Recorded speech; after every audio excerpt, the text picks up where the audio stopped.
Bueno, va a empezar a hablaros mi compañera Belén. Antes yo solamente, bueno, pues quiero agradecer a la Universidad Popular que no solamente que haya pensado en nosotros para estar aquí esta tarde, sino fundamentalmente que haya incluido en el ciclo el tema de la prostitución, porque es un tema en donde si lo analizas un poquito en profundidad se muestran todas las luces y las sombras, que suelen ser más las segundas que las primeras, de las sociedades como la que nosotros construimos todos los días, ¿vale? Cuando quieras, Belén. A ver, ¿esto funciona? Sí. Sí. Bueno, en primer lugar, buenas tardes a todas y a todos por estar aquí. Agradecer a la Universidad Popular por tenernos en cuenta, como dice José María. También me gustaría dar las gracias al Ayuntamiento de Albacete, a José María, al Centro de la Mujer, a Inma, por haber confiado en el género para colaborar con ellas en el estudio del que vamos a hablar sobre las condiciones de vida de las mujeres que ejercen prostitución en la ciudad de Albacete. Pero sobre todo me gustaría dar las gracias a las mujeres que se prestaron a hablar de su vida y sobre todo pedir disculpas pues en algunos de los momentos de las entrevistas que desarrollamos tuvieron que remover situaciones que habían olvidado para poder sobrevivir y salir adelante, ¿vale? Bueno, Ingénero somos una entidad que trabajamos desde el año 2005 en Castilla-La Mancha. Surgió con un programa sanitario de prevención de VIH y ITS en la población que ejercía prostitución en Castilla-La Mancha. Mis compañeras empezaron a trabajar en clubs, en los pisos, que en ese momento no había muchos, y en casas típicas, que luego más adelante explicaré a qué se refiere todo esto. Y bueno, la intervención empezó a ser sanitaria con programas de salud, pero pues la diversidad de las personas que ejercen prostitución conlleva mil necesidades y diferentes intervenciones entre ellas, ¿no? A día de hoy trabajamos en toda Castilla-La Mancha, en Madrid, Andalucía, Extremadura, con programas sanitarios, sociales, jurídicos, psicológicos y en materias de empleo. En Albacete llevamos interviniendo de manera más presencial desde el año 2018 con una sede física que atendemos aquí a las mujeres tanto en la sede como nos desplazamos directamente a los lugares que existen de prostitución en Albacete. Voy a pasar a dar los datos porque bueno, la colaboración con José María en el estudio ha sido ser el puente, ¿no? El puente de las personas que están en calle, que están en los clubes, que están en los pisos, a las que no se tiene acceso si no vamos en nombre de una entidad, ¿no? A garantizar pues, que tengan acceso a preservativos, que tengan acceso al conocimiento de sus derechos, que tengan acceso al conocimiento de lo que es una situación de trata y nos desplazamos directamente a los lugares. Es complejo, ¿no? Es complejo, vas por la calle y no identificas a una persona que está ejerciendo prostitución. Hay que ir y hay que desplazarse a los lugares directamente para conocerlas y eso es algo que a la administración pues, se le escapa de la mano, ¿no? Entonces, pues para eso estamos las entidades que conocemos todos los lugares, a muchísimas personas que están escondidas e invisibilizadas y nos pidieron hacer ese puente, ¿no? Entre pues, aterrizar un poco lo que se quería investigar, lo que se quería la teoría y llevarla un poco de la mano al territorio que trabajamos. Mi labor fue esa, fue poner en contactar con casi 100 mujeres, ¿no? Teníamos de muestra casi 100 mujeres que, bueno, hablo de mujeres, me refiero a mujeres cis, a mujeres trans y también existen casos de hombres cis que ejercen prostitución en Albacete, ¿vale? Pero bueno, en general me voy a referir a mujeres cis, a mujeres, incluyendo a las mujeres trans en el término. Entonces, contactamos con 100 personas y 20 de ellas fueron las que se mostraron, las que al final han participado en el estudio. Además, traigo los datos de intervención del año 2023. En Ingénero tenemos uno de los objetivos, aparte de atender la diversidad de todas las personas que existen en los territorios que atendemos, y a las que llegamos, pues uno de nuestros objetivos es intentar conseguir datos verídicos que alimenten los discursos que en el día a día encontramos, ¿no? en las cafeterías y en las cenas familiares. Pues aquí traemos los datos, son datos de las 348 personas que se han atendido en este año, de las que podemos poner nombres, tanto reales como ficticios, y de las que conocemos sus historias de vida. Voy a ir pasando diapositivas, que es más claro. ¿Esto cómo va? ¿Así? Sí.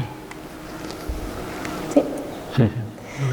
Bueno, pues en Ingénero, con el equipo que trabajamos aquí en la ciudad de Albacete, bueno, los datos son de la provincia, ¿vale? Pero en general se asemeja mucho a los datos de la ciudad.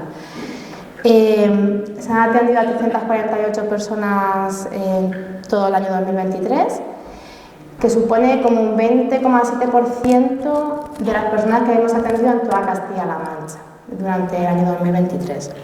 De ellas, 320 personas eran mujeres cis, 19 mujeres trans y 9 hombres cis. Hemos visitado 71 lugares de ejercicio de prostitución en toda la provincia durante este año. 12 eran clubes de alterne, 58 eran lugares privados. Sí, no, tranquilo. Porque voy pasándome.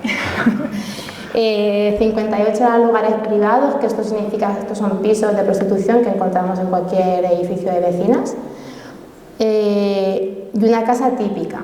En Ingénero diferenciamos a la hora de recoger los datos los lugares privados de las casas típicas, porque bueno, en Castilla-La Mancha hay sitios donde encontramos casas que tradicionalmente se han reconocido como lugares donde se ejerce la prostitución, que operan de una manera diferente porque es una forma más pública y asimilada por la sociedad, que eso está ahí, y funcionan como clubs de prostitución, pero son casas.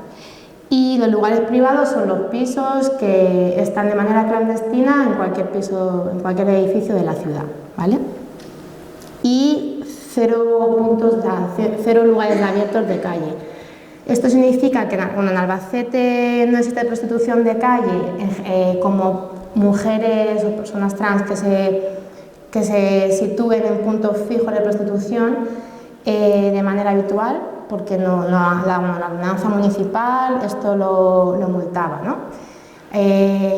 A raíz de que se multara, pues las mujeres se desplazaron a polígono y luego más tarde pues desaparecieron de las calles, porque al final se desplazan a lugares donde tienen más clandestinidad. Sí que puede haber momentos esporádicos en los que haya mujeres, sobre todo asociadas al consumo de sustancias, que puedan ejercer, pero no las tenemos localizadas como puntos de calle fijos, ¿vale? Una de las aportaciones que en Ingénero hemos intentado hacer y que al final se ha reconocido con un plan que el Ayuntamiento está trabajando sobre cómo atender a las personas que ejercen prostitución y víctimas de trata en la ciudad de Albacete, era que se eliminaran las multas a las mujeres que estaban ejerciendo prostitución en la calle, porque la ordenanza municipal reconocía como delito tanto el ejercicio como el consumo. Y a la hora de solicitar datos de quién eran finalmente las personas que se multaban y que aparecían en las memorias de policía sobre intervenciones de calle de prostitución, al final siempre eran las mujeres, bajo el argumento de que era más fácil identificarlas a ellas que a los clientes, ¿no? Entonces se solicitó y al final se ha conseguido pues, que, aunque se siga penalizando la prostitución en calle, no sea a las mujeres, sino que se multe al consumidor, ¿no? Al cliente.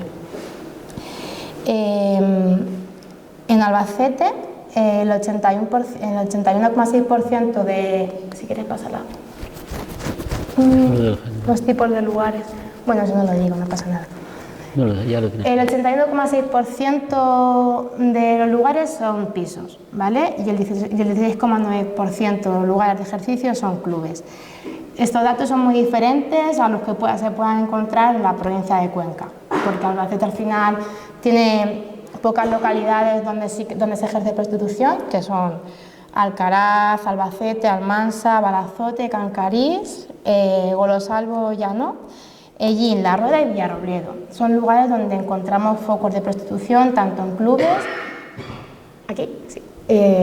tanto en clubes como en pisos, ¿no? Pues los pisos suelen estar la mayoría en Albacete, o en ciudades grandes como Almansa, pueblos grandes como Villarrobledo, como en La Roda.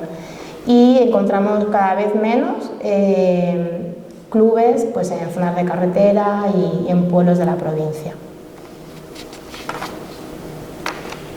Como hemos dicho, el 92% de las personas que atendíamos eran mujeres cis, el 5,3% eran mujeres trans y el 2,7% hombres. El 59% de las personas que hemos atendido ejercían en pisos. He buscado los datos del año 2019 porque es como cuando yo recuerdo que ha habido una transformación de la prostitución a raíz de la pandemia. En el año 2019 en los pisos solo ejercía un 22,7% frente al 59% que ahora encontramos y en los clubes un 77,3%.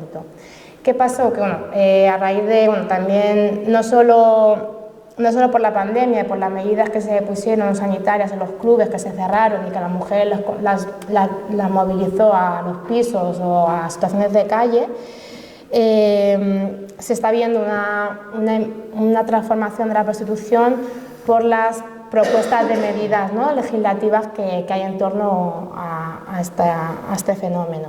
No hay nada todavía, pero tan solo el hecho de las posibles medidas pues hace que las mujeres tengan miedo y se vayan a esconder cada vez más, y por eso no solo las mujeres, sino que al final también los empresarios de la prostitución ven la oportunidad de cambiar el concepto club por piso, donde van a estar más clandestinas las mujeres, más vulnerables, y ellos van a poder beneficiarse más del ejercicio, ¿no?, de ellas y de los servicios. La edad media de la población que atendimos era de 36 años. Es una edad bastante avanzada, es la que tengo yo, la que voy a cumplir. En referencia en el imaginario colectivo siempre aparece como que la idea de la mujer joven, recién llegada, pues no, o sea, la mayoría son mujeres ya adultas. El 72,5% tienen entre 23 y 52 años, entre 42 años, y el pico más alto de edad que hemos encontrado en Albacete este año son 67 años de edad ejerciendo prostitución. Menores no encontramos, no significa que no haya, ¿vale?, que no las hemos encontrado porque nosotras llegamos a los clubes y a los pisos y vemos lo que nos quieren contar y un poco más, ¿no?, por la experiencia que tenemos y por que observas. Pero las menores no las vas a encontrar en un club de calle en la carretera de Jaén y no significa que no existan o que no haya, ¿no?, pero en la intervención diaria, cotidiana, no las vemos. Respecto al año de llegada, el 50,3% están en el periodo de 3 años de España recién llegadas, es decir, que están en situación irregular la mayoría o vulnerables de estar irregulares, si no han solicitado asilo o si no son víctimas de trata y no se les ha reconocido el 59 bis. Entonces, el 50,3% de las mujeres que hemos visto son vulnerables a todas las indefensiones que existen como mujer en situación irregular. Menos de un año llevaban 16%, o sea, mujeres que acaban de llegar a Albacete son poquitas en realidad, respecto a las que, por ejemplo, llevan más de 10 años en Albacete trabajando, ejerciendo y viviendo. El país más representativo, Colombia, de ahí le sigue Paraguay, República Dominicana, Venezuela. Hemos visto un crecimiento en los últimos años de personas que vienen de Venezuela, Ecuador, Cuba y mujeres de nacionalidad española. Esto durante la pandemia hubo un pico alto de mujeres de nacionalidad española que ejercieron prostitución durante un tiempo, pero está disminuyendo, ¿vale? Porque al final el sector servicios, que era lo que se perjudicaba, ¿no?, el sector servicios de hostelería, pues al final las mujeres buscan opciones de ingresos económicos y esto se está viendo que decrece. un 84,1% no tiene la nacionalidad española, en cambio un 73,1% sí están empadronadas. Albacete es una ciudad fácil de acceder a tipos de recursos, ¿no? como es el empadronamiento de los derechos. Es complicado que una mujer se pueda empadronar en los sitios donde ejercen, que son los sitios donde viven, porque tú no le vas a decir a un proxeneta, mira, empadróname en tu piso o en el club. A veces se hace, pero es complicado, ¿no? Entonces, ahí la labor de las entidades muchas veces es con servicios sociales hacer informes para que estas mujeres puedan estar empadronadas, porque a la hora de solicitar la tarjeta sanitaria es necesario estar empadronadas en la ciudad, ¿no? O para cualquier trámite o simplemente para demostrar en 3 años que llevan 3 años en España, pueden demostrar un arraigo. Un 36% están en situación irregular. Visado turístico es un 3,7%. Son las mujeres que acaban de llegar a España, que están como turistas y que normalmente se quedan. Entonces, al final del año, la situación irregular, pues al final siempre aumenta. Regular es un 52,3%, pues con permiso de residencia o porque permiso de residencia o solicitantes de asilo. Y en trámite un 8%. Esto es otro dato que a mí me gusta hablar, que es también para desmontar un poco el imaginario colectivo de cómo es la mujer. Por cierto, hemos intentado, que quería traer una foto de inteligencia artificial, esta moderna de ahora, que sacara con el perfil sociodemográfico, que nos sacara una foto, ¿no?, de una mujer que pueda estar ejerciendo. No me han gustado porque está llena de estereotipos y no me gusta ninguna y no la he traído. Pero creo que todas las personas podemos hacer el ejercicio de imaginar cómo es una persona que ejerce prostitución, y no sé si se asemeja a una persona que haya estudiado una FP, estudios secundarios o que pueda tener estudios superiores. Y en cambio, un 62,4% sí tenían estudios secundarios, muchas de ellas en intento de homologación, un 7,3% estudios superiores universitarios y tan solo un 9,1% no tenía estudios. O sea, como que creo que desmonta mucho el perfil o la idea que existe de cómo es una persona, una mujer que ejerce prostitución. Y este es un gran dato que dice mucho de por qué una persona está en esto, que es el número de personas que mantiene con su actividad, ¿no? con su dinero, a cuánta gente mantiene, en su país de origen sobre todo. Pues entre 1 y 7 familiares, un 94,8%. Este es el mayor motivo por el que las mujeres inician un proceso migratorio, es el mayor motivo por el que una persona víctima de trata no consigue quedarse en un recurso de acogida o no entrar a un recurso de acogida, porque al final siguen manteniendo una deuda que afrontar o siguen teniendo que mantener a sus familiares en su país de origen y no pueden hacerlo de otra manera. Normalmente les preguntamos a las 348 mujeres de las que he hablado, son las 348 mujeres que hemos entrevistado para sacar estos datos. A todas ellas les hemos preguntado si han venido a España para ejercer prostitución. Un 36,4% reconoce saber que venía a ejercer prostitución y un 60,9% no sabían a lo que venían. ¿Vale? Ahí están las personas que han sido víctimas de trata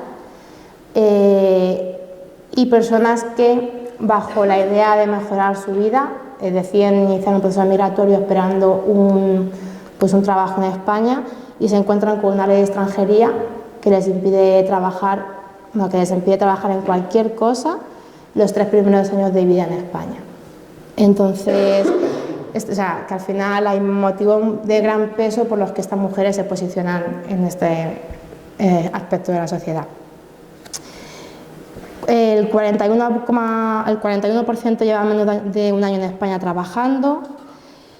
Entre 1 y 3 años un 24,2%, entre 3 y 5 un 16,7%, entre 3 y 5 años un 9,1% y más de 10 años trabajando, ejerciendo un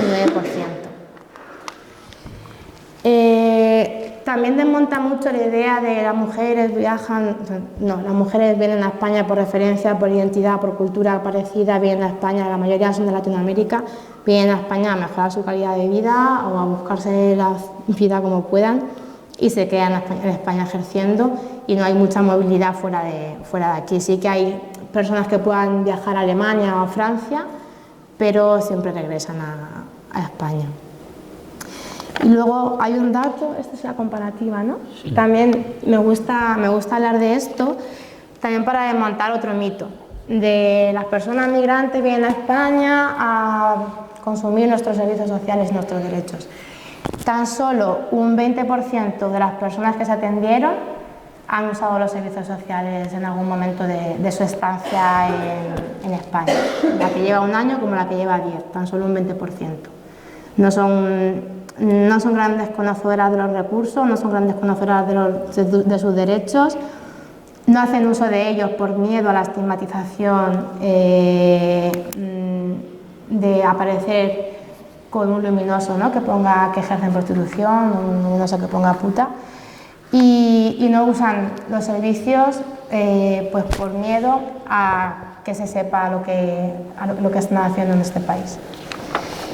Y yo creo, luego recogemos mucho más datos, pero por no aburriros mucho, si queréis más tarde, que suelen surgir dudas de la intervención, os voy contestando a todo lo que me vais preguntando.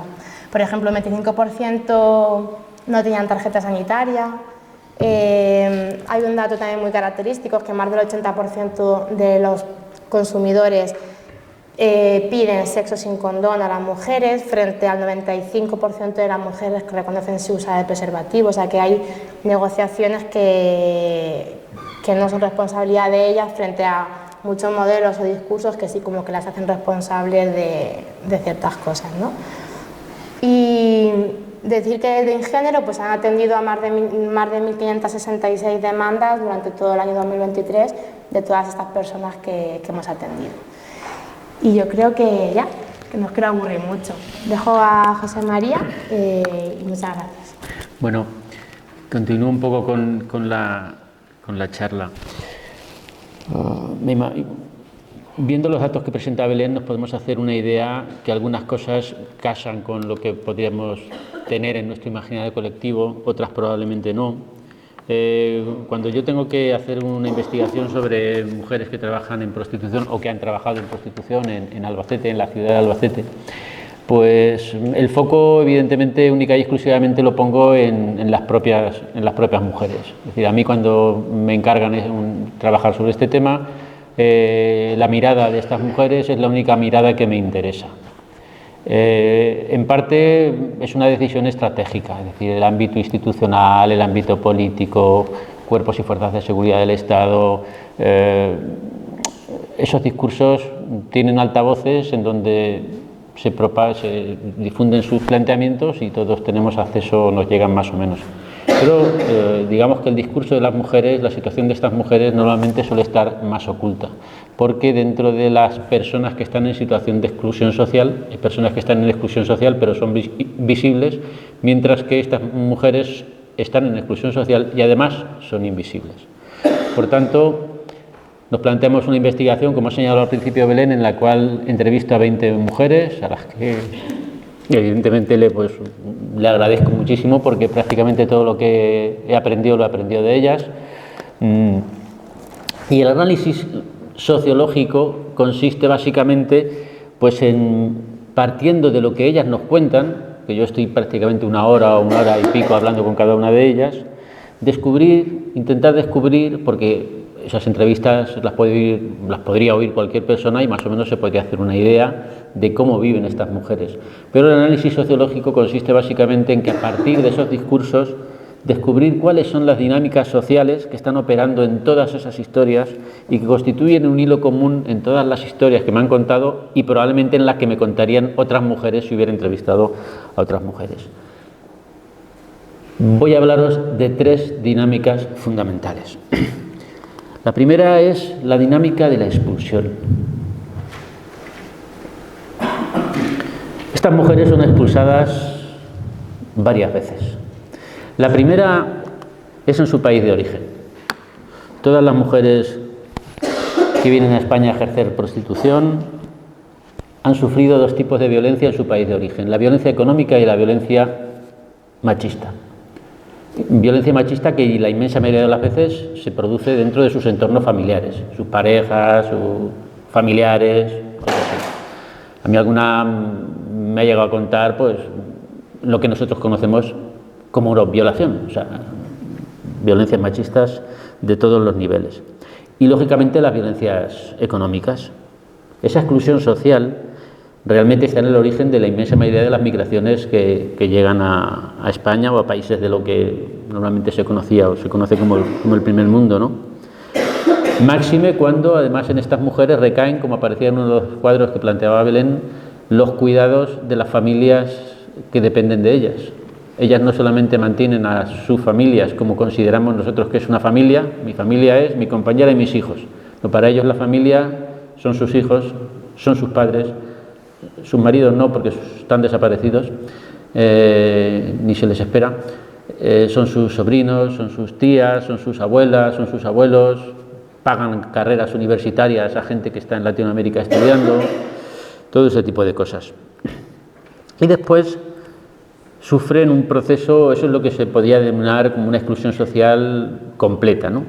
Pero en segundo lugar, cuando llegan a España, pues también son excluidas porque viven todas una situación irregular, como mínimo los 3 primeros años, una situación irregular que les produce básicamente pues vivir una situación de miedo, de precariedad. Eso permite maximizar los márgenes de explotación de las que son objeto, y eso lo que genera son lo que la Organización de Naciones Unidas denomina nuevas formas de esclavitud. Eso no me lo he inventado yo, eso es una terminología de la Organización de Naciones Unidas.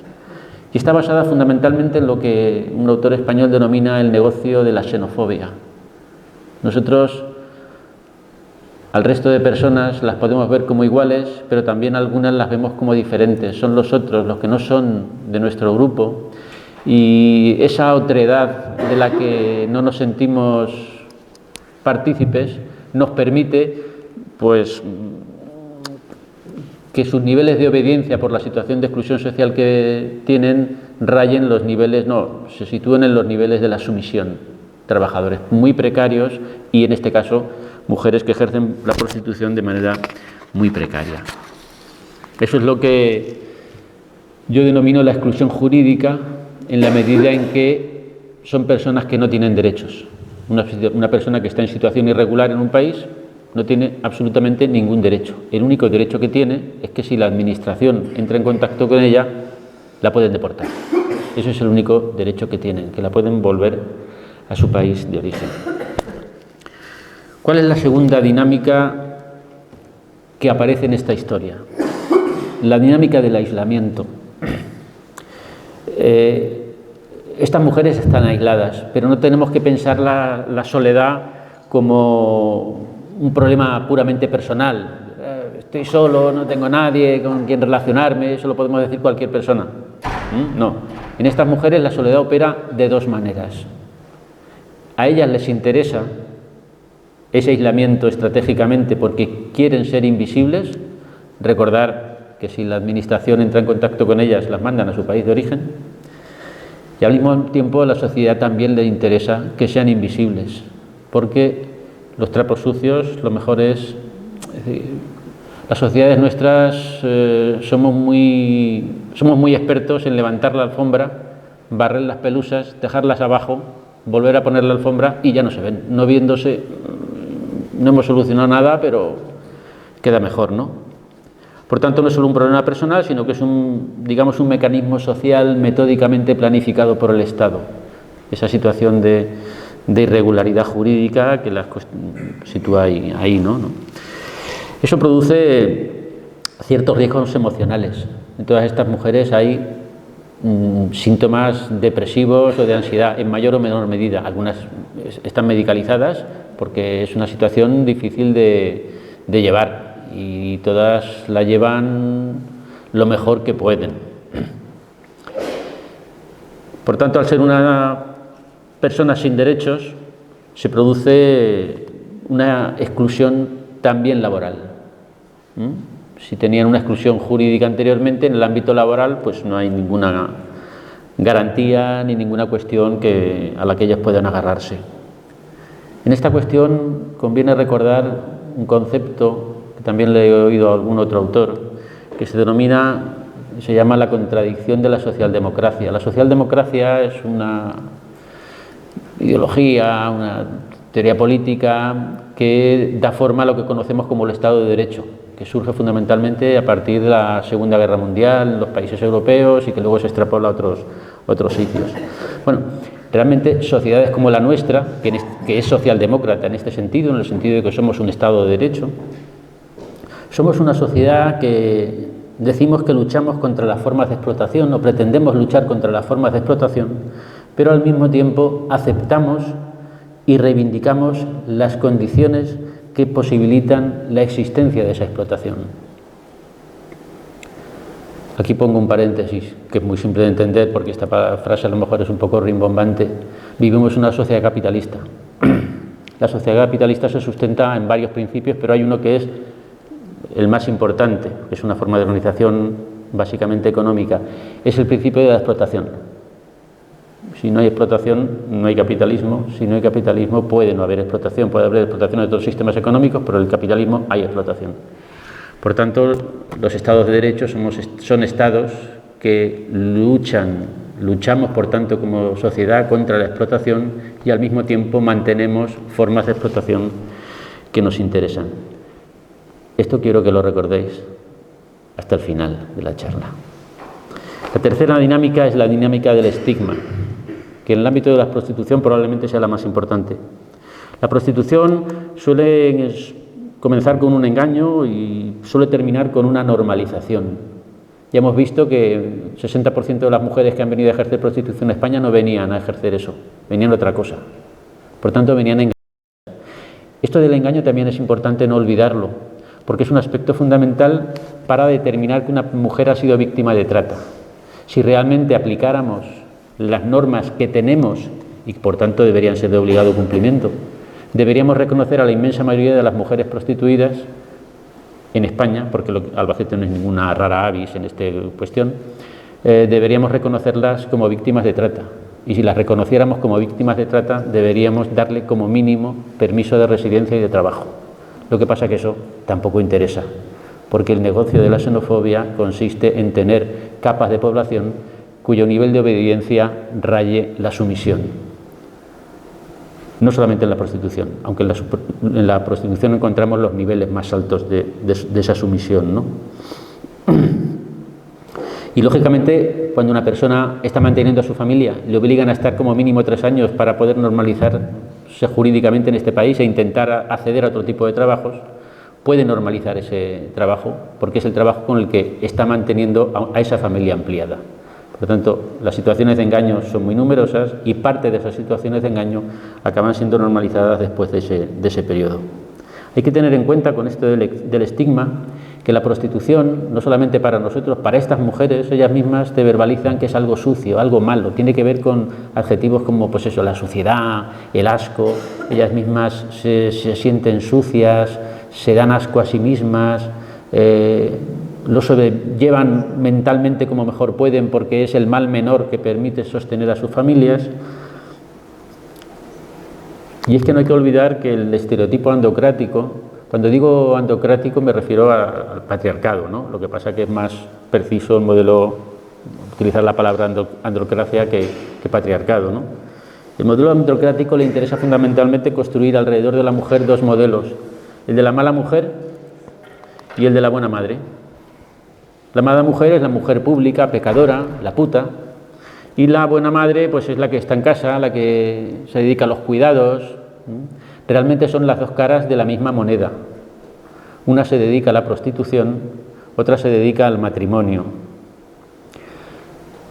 En algunas culturas que nos antecedieron hace muchos siglos, entre la prostitución y el matrimonio no había distinción y se utilizaba la misma palabra para cualquier relación sexual en la que hubiera intereses que no tienen por qué coincidir. El interés en mantener una relación sexual que tiene una prostituta normalmente no tiene nada que ver con el interés que tiene el putero que mantiene la relación con ella.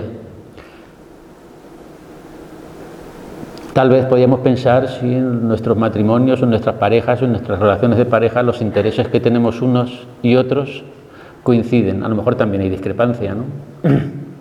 Al final se construye el concepto del estigma alrededor de la prostitución porque interesa que la mujer en general recuerde que lo fundamental en este modelo androcrático es huir de esa caracterización de mujer como prostituta. Y para eso su mecanismo fundamental es ser obediente. La primera mujer que desobedeció fue Eva. Cometió un pecado que nos condenó a toda la humanidad. ¿Sabéis el pecado en que consistió, no? Alguien puede pensar que coger una manzana de un árbol y comérsela y darle de comer a tu amigo, tu pareja, es un pecado. Pues cualquiera quien te venda eso como pecado, que es tonto de remate, pero del todo. El pecado es que desobedeció. ¿Y a quién desobedeció? A Dios, Padre, hombre. Eso es lo que deben recordar las mujeres. Por eso yo siempre recomiendo, en general a todas las personas, pero más a las mujeres, que sean desobedientes. Eso es lo que se denomina, lo que yo denomino la exclusión ética en el tema de las prostitutas. Las miramos mal, por eso ellas intentan que ni siquiera el vecindario sepa a lo que se dedican. Algunas viven una situación muy penosa porque están aquí, viviendo en nuestra ciudad, con sus hijos, que van a colegios o institutos con los nuestros. La inmensa mayoría, lógicamente, entonces se ejercen fuera de la ciudad, pero hay algunas que a lo mejor también tienen que ejercer en la ciudad. Y algunas se plantean, cuando sus hijos empiezan a ser un poco mayores, cambiarse de ciudad. A mí una vez decía, pues seguramente me vaya a Valencia con la familia, porque allí, porque sé que en cualquier momento en el instituto le van a decir a lo que se dedica su madre, alguien se puede enterar, ¿no? Esa situación también es dura. Aquí me interesa plantear lo que pusimos como título en la conferencia, eso que denominamos la estrategia de la hipocresía. La estrategia de la hipocresía realmente opera en todos los procesos de exclusión social. Explotamos otros países, como países del primer mundo. Jurídicamente, las leyes condenan a unas personas y no condenan a otras. Todos sabemos que si haces un delito menor, la inmensa mayoría de las cárceles están pobladas de pequeños rateros y toxicómanos, y sin embargo, pues hay delincuentes que por H o por B se libran. Vete tú a saber cómo, ¿no? Yo no estoy pendiente de que descubran la identidad de M. Rajoy, ¿no? Cobrando sobresueldos. Y también hay una estrategia de la hipocresía en el ámbito laboral, ¿no? Personas sin derechos que operan en un mercado que debería estar, el mercado laboral que debería estar regulado por los derechos, ¿no? También somos muy hipócritas en el ámbito también que tiene relación con la exclusión ética de la ética, lo que es bueno y lo que es malo. Lo que hacemos nosotros y nuestros amigos es lo bueno, lo que hacen otros, aunque sea lo mismo, es malo. Y al revés, lo que vemos de malo en otros, sin embargo, cuando lo hacemos nosotros es bueno, tanto a nivel personal como a nivel social y a nivel internacional. Por eso podemos hacer análisis incluso geopolíticos en donde nos encontramos con esa estrategia de la hipocresía por parte de nosotros como sociedad y nosotros como Estado.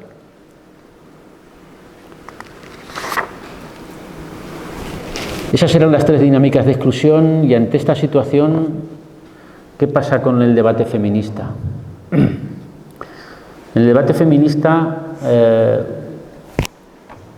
el tema del estigma es el tema fundamental a la hora de abordar el ámbito de la prostitución, porque si no estuviera estigmatizado, no sería un problema casi para nadie, ¿no?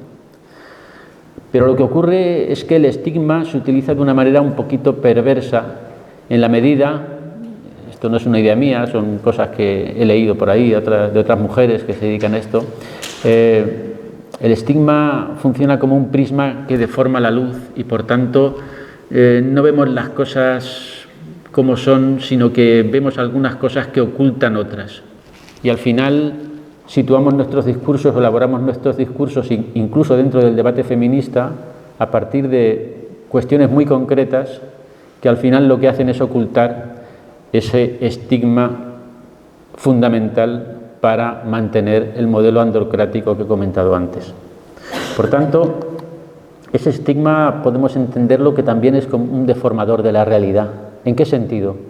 En que nosotros podemos encontrar básicamente dos discursos. Ahora hay una cierta polémica que yo la simplifico contraponiendo el modelo abolicionista y el modelo regulacionista. También está el modelo pro derechos, que es distinto, pero normalmente cuando uno abre un periódico o una revista y hay un debate sobre eso, pues se habla siempre de abolicionismo y regulacionismo. El abolicionismo es el que se utiliza el modelo de Suecia, para el regulacionismo se utiliza el modelo alemán normalmente. La tercera vía, que sería el modelo pro derechos, es más el neozelandés, ¿no?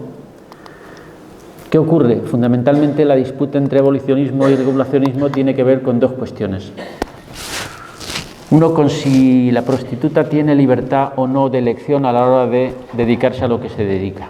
El discurso abolicionista dice que las mujeres no tienen libertad de elección, todas son víctimas y por tanto hay que abolirlo.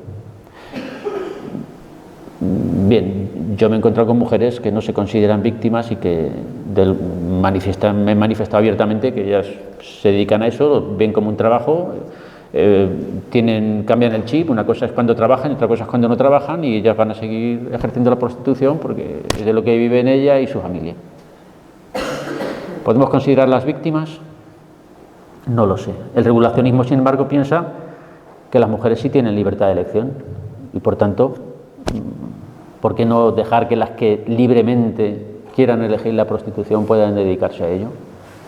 El otro aspecto no es la libertad de elección, sino es el papel del putero, del cliente, del usuario, como queramos llamarlo. Para las posiciones abolicionistas, el putero siempre es un agresor. Para el regulacionismo, el putero siempre es el cliente. ¿Todos los puteros son agresores? Recordad que mi discurso se sitúa en las miradas de las mujeres a las que he entrevistado.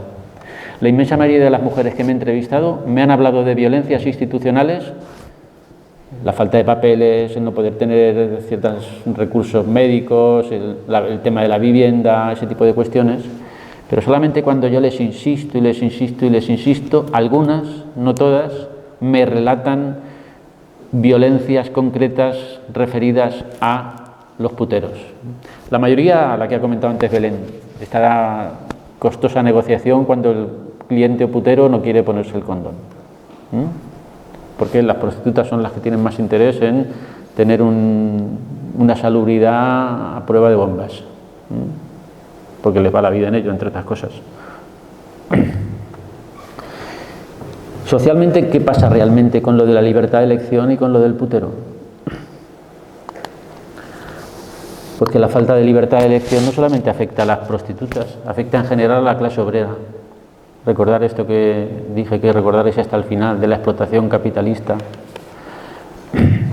¿Tienen libertad de elección las mujeres que recogen fresa en Huelva y que traemos de Marruecos, porque los de aquí no aceptamos esas condiciones de trabajo?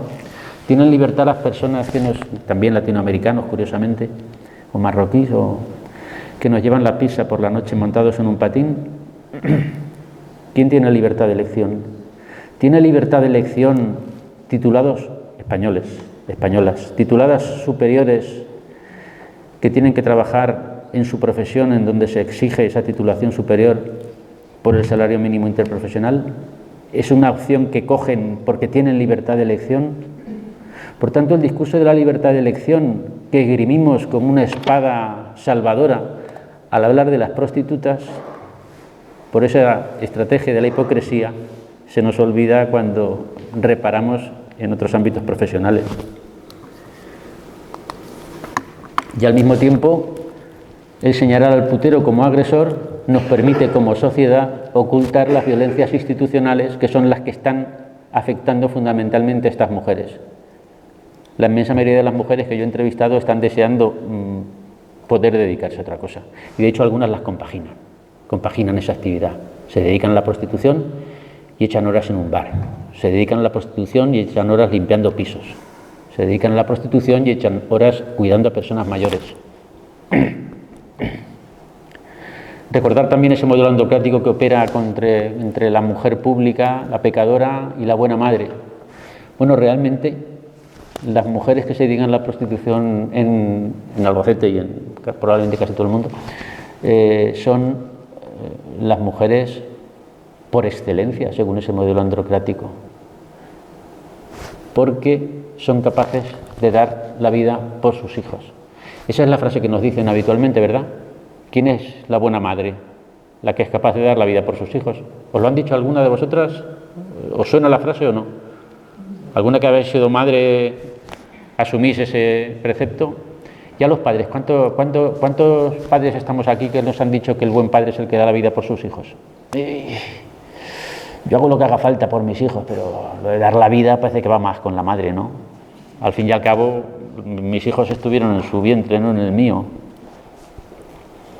Bueno, las mujeres prostituidas en Albacete saben que han perdido de alguna manera su vida.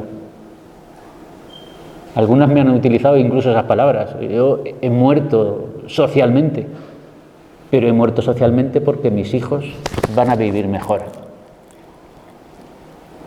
Por tanto, las mujeres que ya han dado la vida por sus hijos son las prostitutas.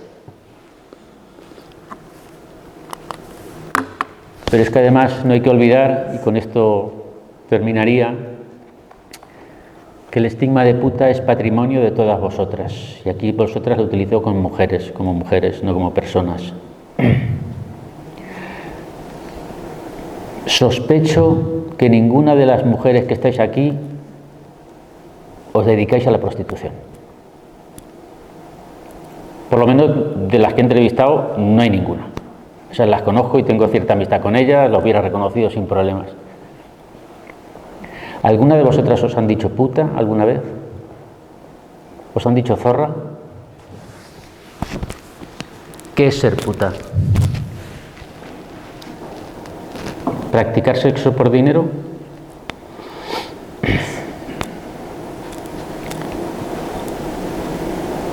No. Ser puta es saltarse los mandatos de género de esta sociedad androcrática. Cualquier mujer que no cumpla con los mandatos de género en algún momento de su vida puede ser reconocida como puta socialmente. Y puedo, sobre todo yo como hombre, señalarla como puta. Esto se ve muy bien en algunas letras de corridos mexicanos, ¿no? Los corridos mexicanos, los auténticos, no los modernos así un poco más progres, no, los auténticos. En todo corrido mexicano muere como mínimo una mujer. Pueden morir más de una, pero como mínimo una mujer, ¿verdad? Yo siempre recuerdo el famoso corrido de Rosita Alvírez, que murió porque no quiso bailar con un chico. La sacaron a bailar y como le dijo que no, pues sacó la pistola y le dio 3 tiros.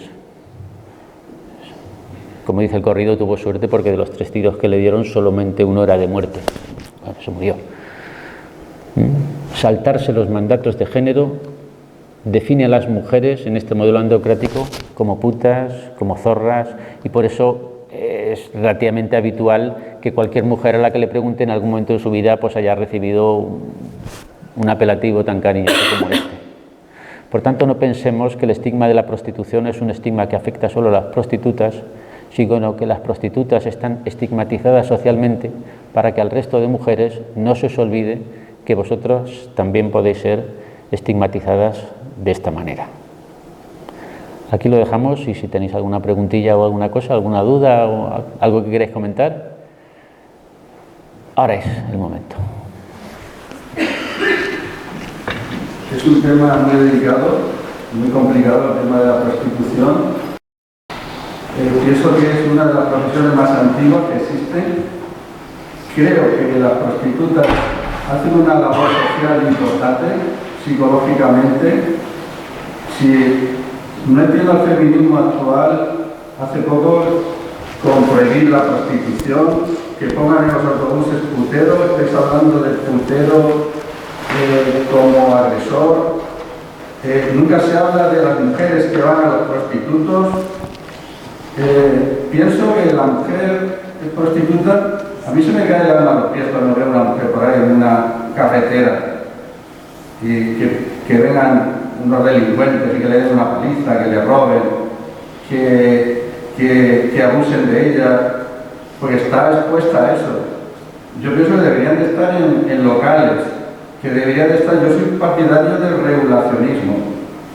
El putero, yo no voy de putas porque se me cae el alma a los pies de ver la historia que hay detrás de cada mujer de estas.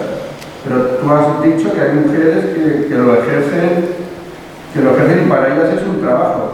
Eso es lo que hay que regular, que sea un trabajo, que tengan su seguridad social. Me parece una hipocresía todo. ¿Por qué se prohíbe todo esto así? ¿Y por qué los profesionales como vosotros no se hacen uniformes y dicen, señores, que la prostitución es necesaria? Si se prohíbe la prostitución va a haber más violadores, porque yo estoy casado con una sueca, la gente no sabe que en los países donde más violencia de género hay es en los países nórdicos, porque en los países nórdicos beben como cosacos y no tienen dónde ir. Aquí en países del sur se tiene una pelea, el hombre da un portazo y se va al bar, o se va de putas, pero allí no tienen luz y acaban dándose una paliza. ¿Quién tiene más fuerza? El hombre. Entonces, me parece, vosotros es una labor muy loable lo que hacéis, sois profesionales, esas entrevistas que hacéis, que les ayudéis, a mí me parece genial, pero creo que sigue sin estar claro este tema, sigue siendo muy complicado todo. Creo que hay que abogar por regularlo, estas mujeres que tengan su seguridad social. Putero agresor es el que si está en un local una mujer y hay un vigilante y un hombre le exige a la prostituta tener sexo sin condón, coño, que esa mujer salga, proteste y cojan a ese tío que lo echen a la calle. Y que tengan que vayan al médico, que les hagan que tengan exámenes regulares, analíticas, y que tengan su seguridad social y que se les reconozca la profesión. Yo soy partidario de eso, pero también que se hable de las mujeres que van, hay un montón de francesas que se van a Senegal a tener sexo con hombres, que se hable también de la prostitución de las mujeres que van a los puteros. Creo que es todo, no se habla claramente. Te digo alguna cosa que no, es decir, la charla no podemos extendernos mucho, entonces hay algunas cosas que las dejamos en el tintero. Me quedo con lo primero que dices, ¿no? Que es un problema complejo. Los problemas complejos no se pueden solucionar con soluciones simples. Y el problema que tiene la discusión entre abolicionismo y regulacionismo es que solo afecta a lo que yo aquí he planteado como exclusión laboral. Se pretende regular o no laboralmente una determinada actividad. La exclusión social, esa que sufren en sus países de origen, no nos interesa. A mí me interesa disfrutar de este móvil gracias al trabajo infantil mal pagado de los niños africanos obteniendo materias raras, ¿no? Metales de estos raros. No me fastidies, ¿entiendes? Mientras no sean los míos los que tienen que extraer coltán, ¿qué más me da? Yo lo que quiero es tener este móvil, ¿vale? La exclusión con la que opera jurídicamente cuando los extranjeros, y en este caso extranjeras, llegan a España y no tienen papeles, también me interesa. Yo quiero que esas mujeres marroquíes que cogen fresas en Huelva estén mal pagadas porque las fresas me van a salir a mí más baratas. Y a mí lo que me interesa es comer fresas, no las mujeres marroquíes. Y lo que me interesa es que, mira, el móvil también me sirve. Lo que me interesa también es poder, cuando me regalan un móvil o me compro un móvil, comprar esto, que parece una tontería, que me cuesta 50 céntimos, me lo traen de China. Los que están trabajando en esto, haciendo esto en China, cuánto cobrarán, ¿no? Para que esto valga 50 céntimos.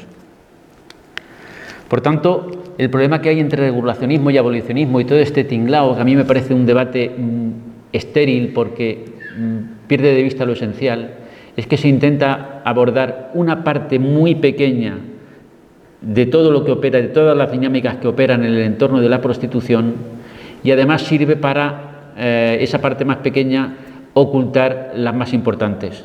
qué es la exclusión social en sus países de origen, qué es la exclusión jurídica en España y qué es la estigmatización social que sufren aquí.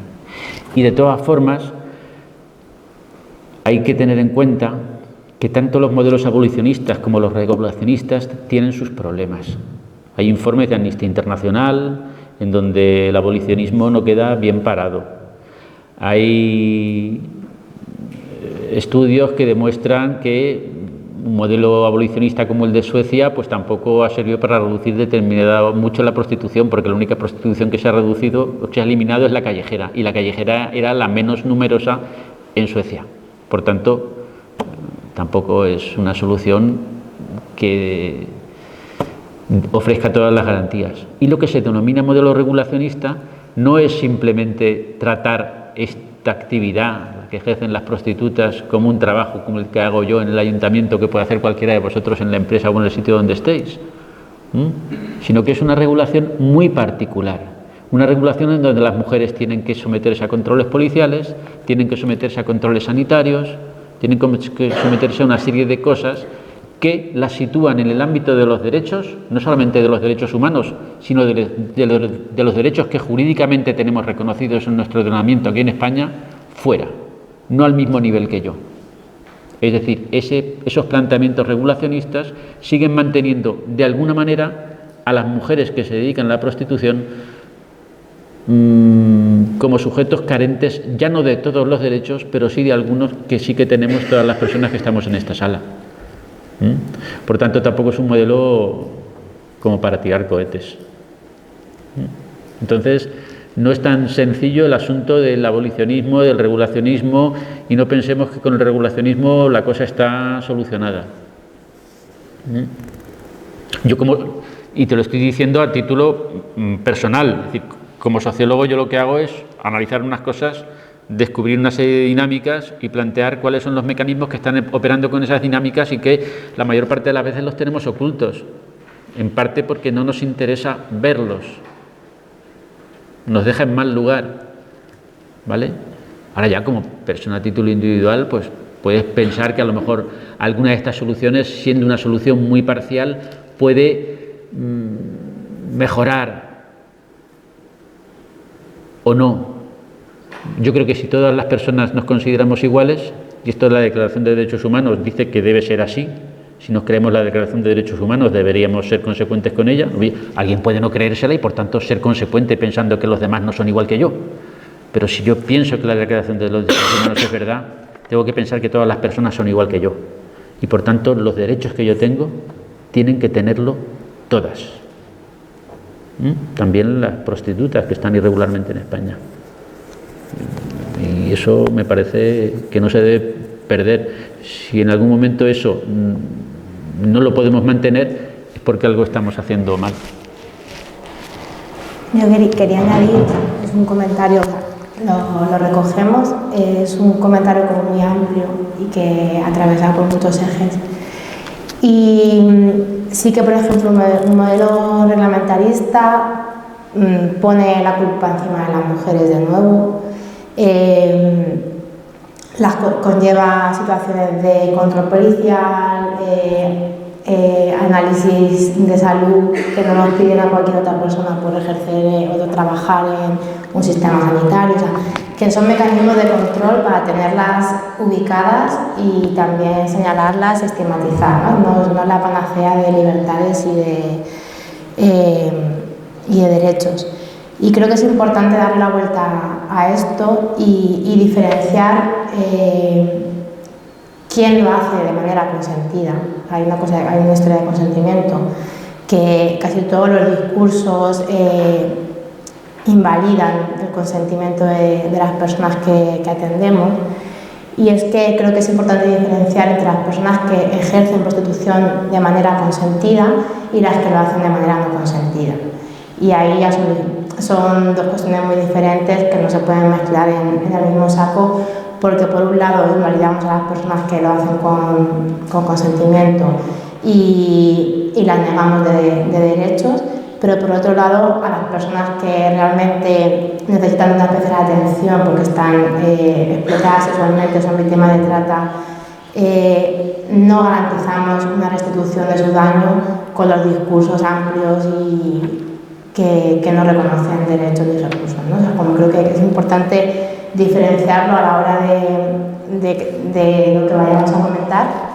Y bueno, desde la intervención de género sí que lo intentamos visibilizar todo el rato, ¿no? Que atendemos a personas que ejercen de manera voluntaria y atendemos a personas que han sido víctimas de trata y que no se les ha reconocido derechos, ¿no? Y bueno, yo llevo trabajando desde el 2018 y visitando todos los clubes de prostitución que puedes imaginar y nunca he visto una mujer consumiendo, nunca en un club, tampoco en un piso, o sea, nunca. Ni en agencias en Madrid, no es algo que sea muy común. Eso sí que me gustaría añadir. ¿Alguna cosilla más? Sí. Yo creo que los que estamos aquí, claro, no somos seguramente muy representativos de la población general. Tendremos un poco más de sensibilidad o de acercamiento al tema, seguramente, pero aún así estamos muy lejanos a poder revertir la situación. Claro, si yo pudiera elegir, pues yo creo que no debería existir la prostitución, pero eso no está en mis manos. Entonces, ¿cómo creéis vosotros que la población general puede creer? O sea, ya sé que a través de nuestros votos o de campañas influyendo sobre la opinión pública y, por supuesto, pues pensando sobre las raíces del problema, que sin ninguna duda son los de la inmigración, o sea, muy relacionado con la inmigración en general, con la inmigración forzada y forzada por cómo está el mundo, ¿no? Científicamente. ¿Qué cree que puede hacer el común de los mormones? A mí me parece claro que tú haces pues, una labor ole. Y yo no. Pero ahora, ¿qué hago yo para arrimar un poco, para empujar un poco? ¿Qué podemos hacer? Vosotros seguro que habéis reflexionado mucho más que yo sobre el tema, pues ¿qué podemos hacer?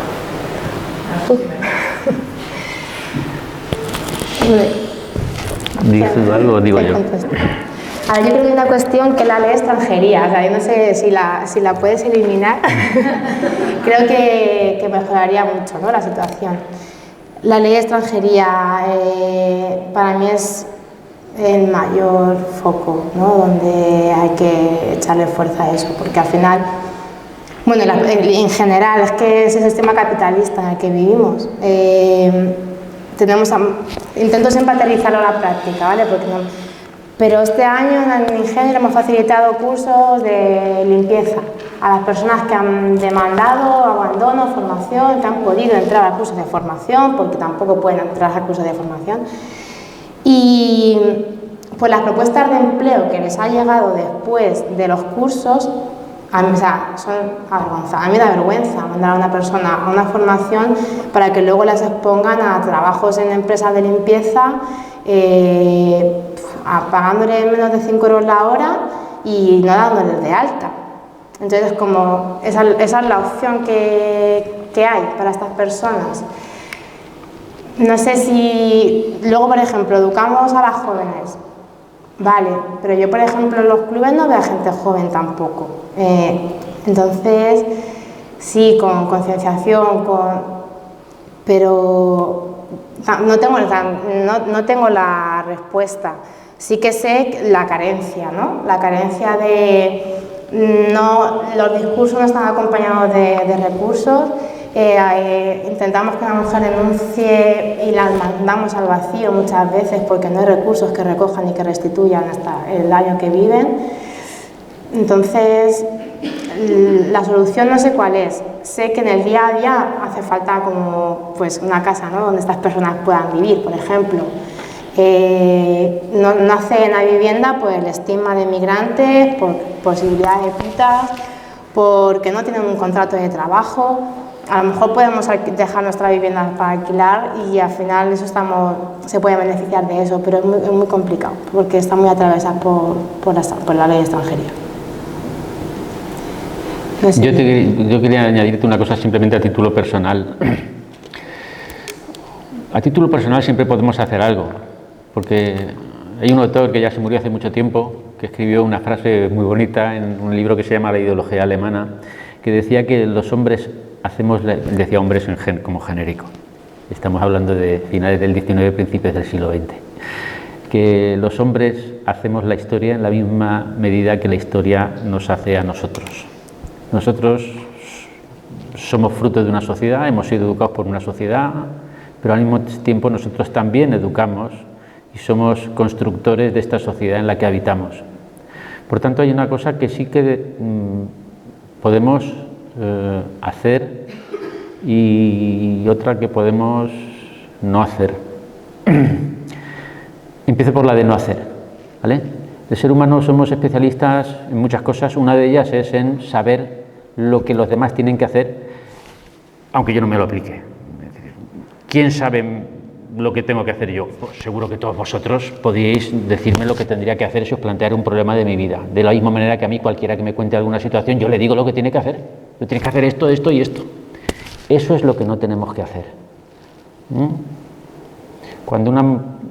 Esto es una idea que es bueno pensarla siempre, porque te enfrentas a una situación que no has vivido nunca. Por ejemplo, cuando la inmigración, los inmigrantes estos que vienen a quitarnos el trabajo o vete a saber qué, ¿no? Este tipo de cosas. Yo siempre digo, ¿tú te imaginas, mujer embarazada, eres capaz de montarte en una patera sabiendo que tienes un altísimo porcentaje de morir con tu bebé y atravesar el Mediterráneo para venir aquí? O sea, ¿quién es capaz de hacer eso? ¿En qué situación está? Yo no lo sé, pero no está en la mía seguro. Por tanto, es bueno dejar de pensar que los demás tienen que hacer lo que nosotros pensamos que tienen que hacer. Algunas cosas iguales por alguna o por algunas razones que desconocemos. Eso es lo que no deberíamos hacer, pienso. Y lo que deberíamos hacer es un poco con lo que he intentado cerrar la parte de mi intervención, ver a los demás exactamente igual que como nosotros y por tanto no hacer con ellos nada que no nos gustaría que nos hicieran a nosotros. Por tanto, si alguien conociera a alguna prostituta, pues bueno, se dedica a una cosa a la que yo no me dedico, pero es una persona exactamente igual, con su vida, con sus necesidades, probablemente menos cubiertas que las que tengo yo, con su familia, con sus momentos de tristeza, sus momentos de alegría, que también los tienen, reducido a un ámbito personal muy pequeño, porque yo hablo con prostitutas que tienen una amiga y punto, se acabó, que a lo mejor también es prostituta, ¿no? Pero y ya está, ¿no? Intentar eso. O a nivel social, lo que ha dicho Belén, pues es importante. La primera ley que se debería abolir es la ley de extranjería, porque es la que va en contra de los derechos humanos. Uno de los derechos humanos fundamentales es el derecho a la libertad de movimiento en este planeta, y se redactó así. Después se modificó esa redacción para añadir, respetando siempre el ordenamiento jurídico vigente de cada país, claro, porque nos dimos cuenta que nos habíamos pasado con ese derecho humano. Pero el espíritu de los redactores, y esto está escrito por juristas, no por mí, el espíritu de los redactores de la Declaración de Derechos Humanos, que tanto defendemos, frente a otros países más atrasados que nosotros, que no respetan los derechos humanos, nosotros sí los respetamos, es que las personas tenemos derecho a la libertad de movimientos, y de hecho los del primer mundo las tenemos. Para mí es muy fácil ir a Colombia y trabajar. Yo he ido a México y he trabajado en lo mío, como profesor de sociología en una universidad. No hay problema. Ahora, cuando una enfermera que conozco viene, no le homologan el título, está irregular, ahora mismo está trabajando como prostituta en Albacete. ¿Qué me cuentas? ¿Alguno tenéis alguna hija o habéis sido enfermera? Pues imaginaos que viajáis a Venezuela y allí para sobrevivir tenéis que dedicaros a la prostitución. Hombre, parece que no es lo mismo llamar que salir a abrir la puerta. Esa es la estrategia de la hipocresía. Sí. Bueno, gracias por abrirnos estas cosas afuera. ¿Tenéis datos de qué tipo de edades o si están casados o son mujeres? Pues a ver, eso es algo que no se financia, es decir, no, casi todos los programas que desarrollamos de mi género, y creo que es generar a las entidades que trabajamos en prostitución y en trata, los programas que nos permiten poder atender a las personas que ejercen prostitución y a las víctimas de trata no son programas que te dejen así amplitud de investigar a los clientes, ¿no? Entonces no hay datos, yo creo que a lo mejor hay que acompañar a alguna entidad, que a lo mejor sí, pero no hay estudios que hablen de cómo es el perfil del consumidor. Pues podemos, por acercamiento a un lugar de ejercicio, porque estamos con las mujeres continuamente y te cuentan, ¿no? Sí que tenemos información, pero datos estadísticos de decirte el perfil sociodemográfico de quién es la persona que consume, no tenemos. De edad del género, por ejemplo, no trabajamos con los clientes, trabajamos directamente con ellas. ¿Preguntáis a ellas? Sí. ¿Qué saben? ¿Qué intuyen? Pues cualquier persona, o sea, que el perfil es súper variado y el nivel de consumo es muy alto, entonces creo que todas las personas o todos los hombres son susceptibles de ser consumidores. O sea, cualquier persona que te puedas imaginar puede consumir, porque te encuentras a gente joven, te encuentras a gente mayor, te encuentras a gente migrante, te encuentras a gente española, pero la mayoría, o sea, todos son hombres cis, tanto hombres que consumen sexo con mujeres, tanto hombres que consumen sexo con hombres, ¿vale? De todas las edades y de todos los perfiles. Yo quería hacer simplemente una reflexión, que lo que has dicho antes, la falta de empatía de estos puteros, porque si esos puteros tienen hijas, es tan sencillo como imaginarse a su hija de prostituta y que piensen si esto es normal o no es normal.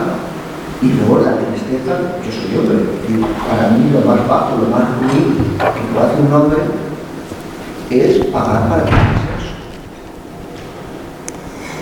Sexo por el sentido de dos personas, sean pareja o no sean pareja, o aquí te pido, aquí te mato un fin de semana, pero yo como sapiens, macho, en este caso hombre, es que nunca me entra en la cabeza cómo puede alguien desahogar sus instintos primarios de esa manera. Y que a lo mejor también habrá que dar una vuelta desde el punto de vista filosófico y ético que estamos haciendo en el siglo XXI para arreglar esto. Porque yo ni loco se me ocurriría ni soñar en eso. Algo está pasando. Sí. Yo te comprendo, porque Belén, que está aquí, puede dar fe. La primera vez que hablé con ella para que me pusiera en contacto con mujeres que habían trabajado o que trabajaban en prostitución en Albacete, que ya las conocía muchas y yo no conocía ninguna, se lo dije, digo, mira Belén, esto es un tema que yo he leído cosas teóricas, pero no tengo ni idea, digo, es que no sé de dónde están. Resulta que una de las que la entrevisté en el piso y resulta que es vecina mía. Está la manzana de al lado de la mía, vive, y yo no lo sabía. Fijaos porque no entraba tampoco en mi cabeza en eso, por eso digo que un poco entiendo esa forma de ver, ¿no? La ventaja de haber hecho el trabajo es que lo que yo había leído a nivel teórico he podido ver cómo viven estas mujeres, y se produce una especie de viaje, de recorrido de lo que es la teoría a lo que es la calle y la realidad de las personas, y eso empieza a cambiarte algunas cosas. Pero el tema que has planteado es muy interesante, porque tú lo ves de esa manera porque has recibido una determinada educación, ¿vale? Sea la que sea, no vamos a entrar en la educación que has recibido y en la que he recibido yo. Pero por eso el feminismo con las ideas más claras incide, entre otros muchos temas, en este. Hay una cuestión de la que se habla mucho siempre, esto se hablaba desde que yo era crío, lo oía, pero no se hace nada absolutamente al respecto bien hecho, y es el trabajo de educación afectivo-sexual de la sociedad en la que vivimos, ¿vale? Si tú vinculas las relaciones sexuales, como puede ser que vincules a una relación de afecto, de empatía, que puede ser puntual, o sea, no necesariamente tiene que ser este amor eterno que nos prometemos entre los ámbitos jurídicos, en el juzgado o en la iglesia, quien se case por la iglesia, de que es hasta que la muerte nos separe. No, yo entiendo que una relación sexual puede durar incluso una noche solo, ¿por qué no? Pero es una relación sexual en la que probablemente haya algún tipo de empatía. Si tú tienes eso en tu cabeza, probablemente te chirríe pagar por realizar determinadas prácticas sexuales. Bueno, lo que pasa que también hay otras personas que tienen otra educación y a lo mejor pues dicen, bueno, pues tengo mis filias o mis fobias y esto que quiero, pues la forma de dar rienda suelta es pagando, porque como en esta sociedad capitalista todo se puede conseguir con dinero. Eso es mentira, que todo se puede conseguir con dinero. La amistad no se consigue por dinero, la felicidad tampoco, ¿no? Y el amor tampoco, y más cosas, pero pongo 3 por poner algunas, ¿no? Sin embargo nos venden que todo se puede comprar con dinero, ¿no? Entonces, y sin embargo la educación afectivo-sexual no solamente no avanzamos, sino que vamos para atrás. Las encuestas, y en esto son fieles, porque si tuviéramos datos estadísticos de la población de puteros, igual que de la prostitución, todo lo que tiene que ver con la exclusión social, la estadística hay que cogerla con cierto temor, porque nadie te va a reconocer públicamente. Es que yo soy heroinómano y me pincho tantas veces a la semana. No, si te dicen algo te van a decir menos. Con la prostitución, con el ser cliente, y eso que ahora está menos mal visto que antes. Antes putero era un insulto. Ahora alguien te lo puede ver como un insulto, pero bueno, hay gente que se vanagloria entre sus amigos y entre sus tal de ir de putas, por ejemplo, ¿no?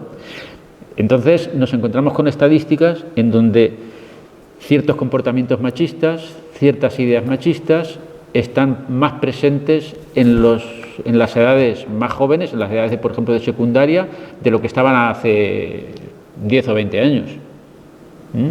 Y eso es fruto de una educación que nuestra sociedad desarrolla en muchos ámbitos, no solamente en el familiar, en el escolar, los medios de comunicación, las películas, todo ese tipo de cosas, ¿sabes? Entonces eso, porque los estereotipos de género androcráticos ahora son más fuertes que hace unos años. Yo suelo añadir, y como yo tengo las entrevistas con ellas, si alguien se quiere acercar a lo que es la vida de una prostituta, tienen el libro de la traducción de las frutas, dejan los pelos como jardias, y es una prostituta romana que está en el País Bajo y que cuenta su periplo y bueno, es un poco de empatía y lo terrorífico lo que cuenta en el libro. A lo mejor hay muchos machos de estos que digo yo que les falta un amor. Sí. Pues bueno, yo hay que dejar de lado la cuestión del poder, ¿no? La cuestión del poder que se otorga en una sociedad patriarcal a los hombres frente a las mujeres. Y creo que hay una forma de operar que se ve legítimo, ¿no? El uso del dinero para conseguir eso dentro también de una sociedad capitalista. Entonces, creo que el poder está ahí y la sociedad en la que vivimos enferma y patriarcal pues también hace mucho para que se vea naturalizado. Y luego la intervención, por ejemplo, pues a la hora de contestarte a los datos, pues es mucho más fácil acceder a ellas desde nuestra posición, porque garantizamos material preventivo, garantizamos derechos, garantizamos acceso. Pero yo que voy a los clubes y está lleno de hombres en la barra, no es muy fácil acceder a ellos, ¿no? O sea, es como accede, yo he hablado con clientes en el club, pero ¿cuándo consigues esos datos? ¿Quién reconoce que consume prostitución? Que pues antes sí que era una forma, ¿no? De me voy de caza y luego, porque está un sujeto muy ligado. Pero, por ejemplo, los clubes que más funcionan son los que más invisibles son, los que están tapados con una lona para que no se vea qué coche o qué tractor está aparcado, ¿no? Es como... No creo que sean datos que se puedan conseguir de manera tan fácil.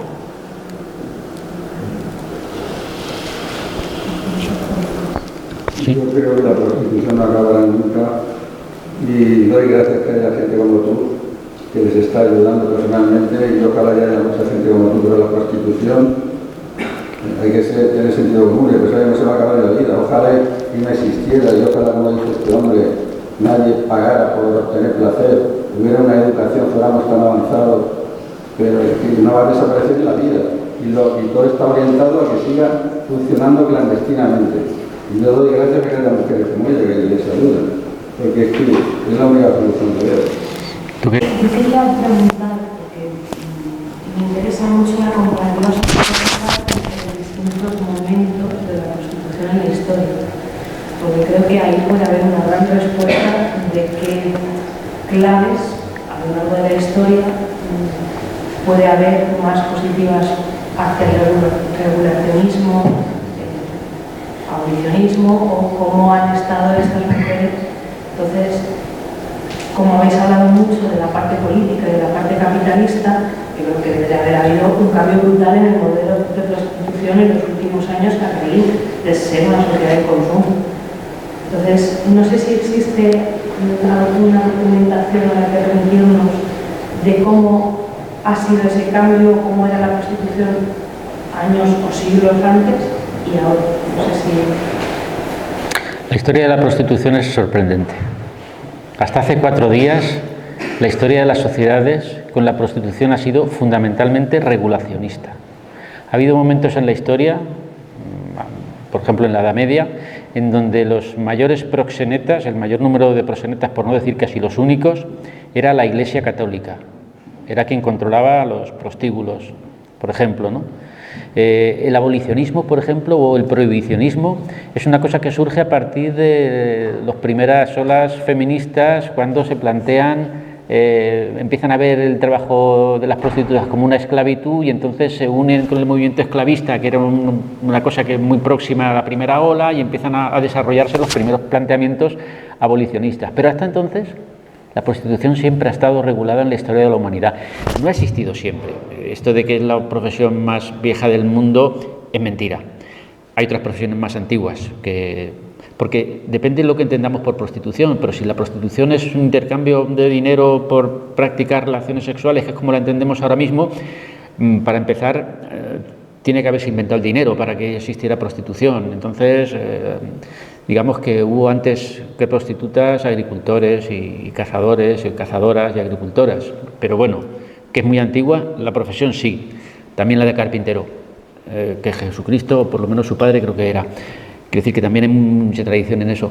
Pero la mayor parte cronológica, donde más siglos ha estado la prostitución regulada, ha sido hasta las primeras olas feministas, que cuando empiezan los planteamientos prohibicionistas eran más duros que los abolicionistas. Los prohibicionistas era prohibir absolutamente, ya está. El abolicionismo es no castigar a la prostituta, sino que tienen una serie de principios que luego en la práctica real tienen sus problemas, pero es así.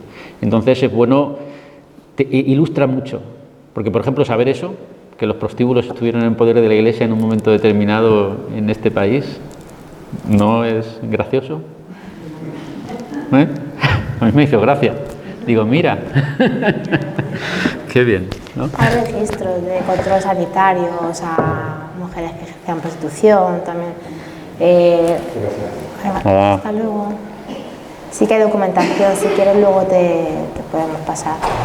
También me gustaría saber, ya no un poco más si hay algún estudio de los últimos 10, 20, 30, 50 años que haga relación entre agresión sexual y el grado de prostitución en una sociedad, que hemos oído que si no existía la prostitución pues habría mucha más agresión, y yo creo que para nuestro botón en España el acceso a la pornografía, el acceso a la prostitución no es de los más cortados de Europa, y sin embargo también tenemos una tasa de agresiones sexuales.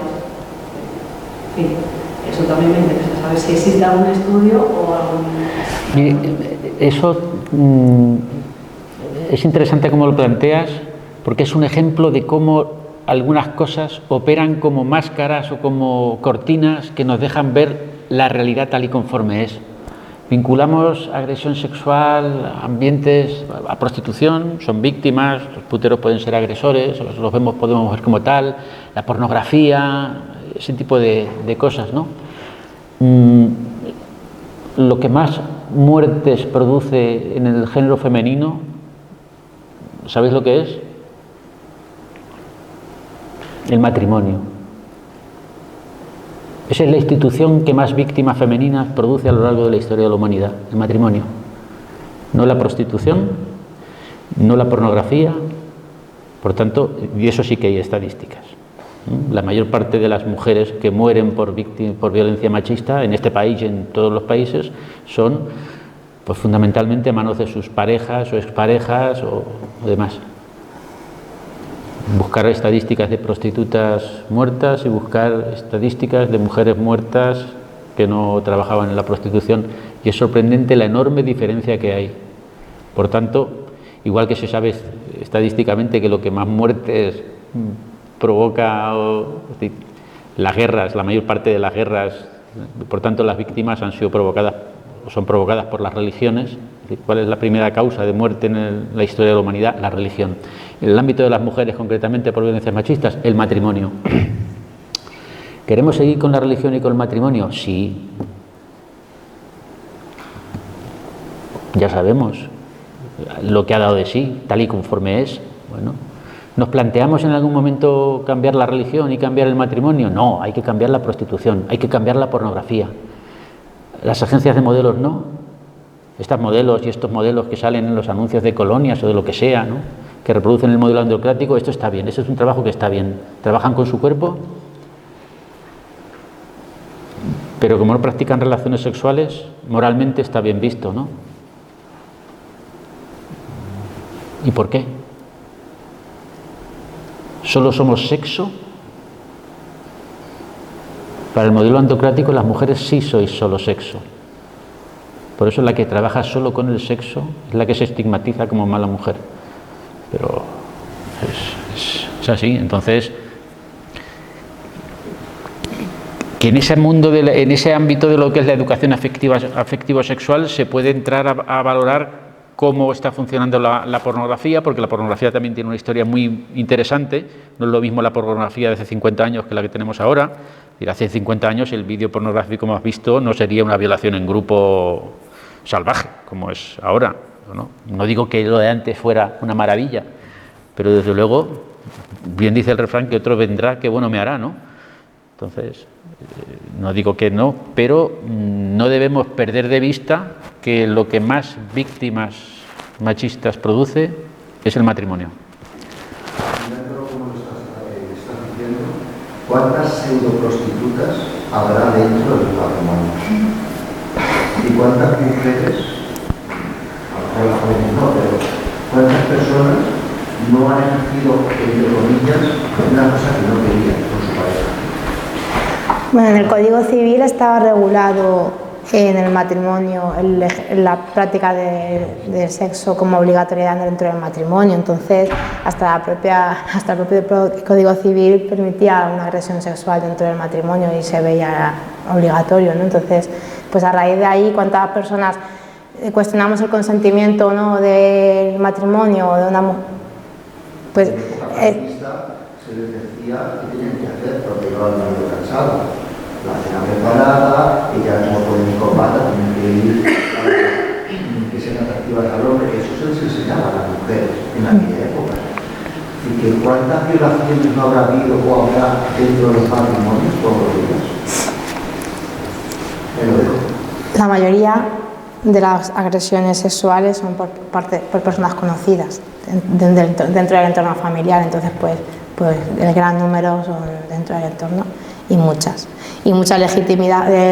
legitimadas por el discurso del matrimonio o el amor romántico o el que queramos, ¿no? Al final es una sociedad que igual volvemos al poder y al posicionamiento y también, ¿no?, el tema de ¿a quién le reconocemos el consentimiento? ¿Por qué las mujeres que atendemos desde género no tienen consentimiento a la hora de decidir si están?